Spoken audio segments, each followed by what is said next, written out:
নবী সাল্লাল্লাহু আলাইহি ওয়াসাল্লাম বলেছেন, তোমাদের কি আমি বলে দিব না সবচেয়ে বড় ভিখারিকে? সাহাবীরা বলছেন, ভিখারি তো আমরা মনে করি টাকা পয়সা নাই।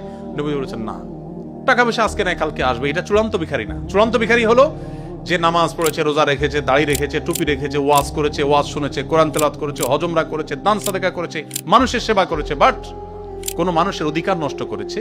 কিয়ামতের দিন সেই পাওনাদাররা সব উপস্থিত হয়ে যাবে।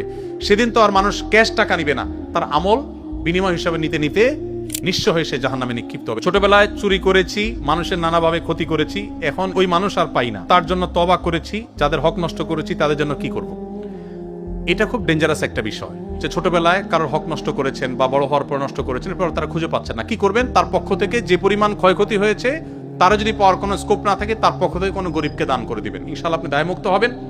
তবে যদি কারোর সম্মানহানি করেন, ফিজিক্যালি কাউকে অ্যাটাক করে থাকেন, আপনারা ছাত্র মানুষ, রক্ত গরম থাকে, জেনজি প্রজন্মের মানুষ, রিকশাওয়ালার সাথে চুন থেকে নুন করছে, দিছেন কষায় একটা, মাস্তানি করে বসলেন, বেচারা অপরাধটা ছিল 100 ওজনের, আপনার শাস্তি হয়েছে 200 ওজনের। কিয়ামতের দিন এই লোক দাঁড়ায় যাবে আল্লাহর কাছে, আপনাকে আসামি হিসাবে দাঁড় করানো হবে, আপনার বিচার হবে।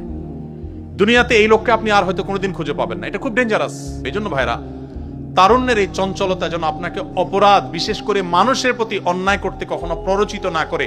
আপনি নেকামল করতে পারেন আর না পারেন, আপনি ওয়াজ শুনতে পারেন আর না পারেন, আপনি জিকির আজকার করতে পারেন আর না পারেন, নফল নামাজ পড়তে পারেন আর না পারেন, দান সাদাকা করতে পারেন আর না পারেন, হজ উমরা করতে পারেন আর না পারেন, আল্লাহর হস্তে কোনো মানুষের অধিকার নষ্ট বা খর্ব করবেন না।